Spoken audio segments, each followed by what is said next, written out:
Hi, and welcome back to Loops. We are also going back to Sunday school. I have Pastor Justin here with me. I'm excited. We get to do one of my favorite stories in the Bible, and it's actually a story that became very important to me when I was in high school. Oh, okay. I think I've shared this with before. We as a family we went to church when I was a kid, but I wasn't actually involved in Sunday school. Mm-hmm. So a lot of the biblical stories that maybe other people would have learned when they were young, I did not learn until I was in high school. That had to be Uh, pretty cool, though. it was pretty cool. It also, the story I'm going to share with you, as part of a youth group, I would eventually be the one tagged to say, hey, can you stand up and talk to the church, after a youth trip or something like that. There always has to be one, right? Yeah, you gotta have that designated kid, right? And so this was the story I would often go back to.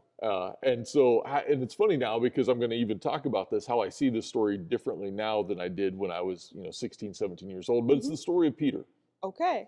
Story of There's a Peter. few of them. There is. It's the story of Peter walking on water. Oh. So for many people, this is if you go to church and you look up, not in our sanctuary, but in so many congregations, this is the picture, right? Yeah. It's Jesus walking on water. It's Peter sinking. It's Jesus reaching out to him. Well, here's how the story goes. As you know, it takes place immediately following the feeding of the 5,000.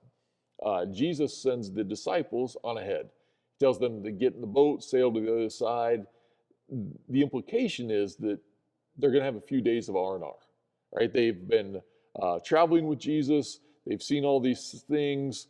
They just witnessed another miracle. John the Baptist just got beheaded. I mean, there's a lot of things There's going on. crowds following them everywhere. Exactly. Finally, they have a chance to get away. Meanwhile, Jesus goes and he prays. When he's done praying, he's going to go to the place where they're going to meet. Yeah. Presumably in a couple days.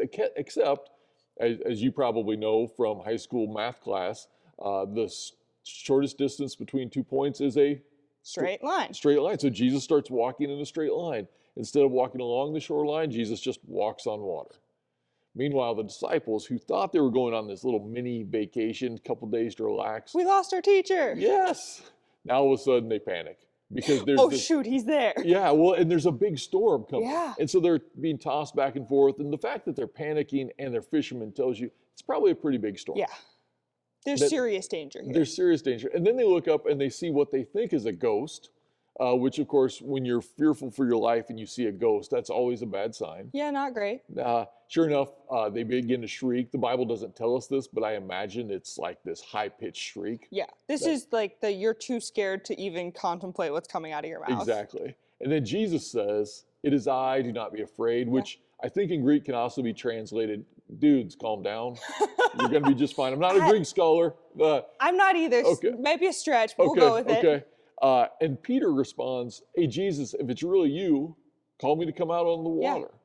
And Jesus says, "The water's great. Come on out." So Peter gets out and he starts walking on water. And Mhm. what the Bible doesn't tell us is how long he walked. Like 4 steps, 40 steps. We don't know. Yeah. There's a lot of you have some liberty here to use your imagination. But at some point, Peter begins to notice the waves and the wind. He sees the storm again. He sees the storm again and he begins to sink. And in that moment, Jesus, of course, Peter calls out, "Jesus, save me." Jesus immediately is right there, pulling him out of the water, takes him back to the boat. They get into the boat, and Jesus, I mean, it's in the story, feels like he does chastise Peter a little bit. "Peter, you have little faith. Why did you doubt?" That sort of thing. And so when preachers tell this story, and I remember, to be honest, this was my sermon through high school. This was the sermon throughout the early parts of my ministry. I would always talk about this part of the story of why didn't Peter have more faith? Why didn't Peter just focus on Jesus, ignore the wind and the waves? Don't be like Peter. That's kind of the Yeah. message of the sermon. Be better than Peter. Yeah, be better than Peter. I think that's, at least at this stage of my life, I don't think that's the right message. I agree. And here's why. Part of the reason why I don't think Peter is the scapegoat in this. I don't think he's the example to overcome, in large part because, well, John didn't get out of the boat. Yeah. James didn't try to walk on water. I mean, Andrew's holding on for dear life. Peter at least stepped out of the boat and tried to walk on water. Hmm. And so even though he failed, because that's what humans do, we try to do the impossible and we fail and trust that Christ is there to rescue us nonetheless. I think I think I find this story inspiring. I think Peter inspires me to do more than I am probably on an ordinary day capable of, trusting that somehow, some way, God is there present with me and can pull me out of whatever disaster I put myself into. Absolutely. And I think that even though Jesus says, Peter, oh, you a little faith, he Yeah. doesn't say, Peter, you got nothing. Yeah, exactly. And that's kind of a refrain throughout scriptures. God calls out the little faith that we do have and Yes. says, in that whole illustration, that even faith as small as a mustard seed. Peter does have some faith. Yeah, he's got that. Yeah. I think you're right, though, in thinking that he's inspiring. Yes. I know throughout my life, I think inspiration's a little dangerous because people are fallible. Yes. Like Peter, there are so many people we can look up to and they fail us. Mm-hmm. But I think it's still really good to be inspired by the people around us because they show us the best parts of what it means to be human. Yeah. It doesn't mean you're putting them on a pedestal and saying they're perfect, but it is to look to others as an example. So who's someone who's inspired you in life? Yeah, so I remember as a high schooler, I ran cross country and track. Okay. And I was okay at it. Wasn't great, wasn't terrible, was fine.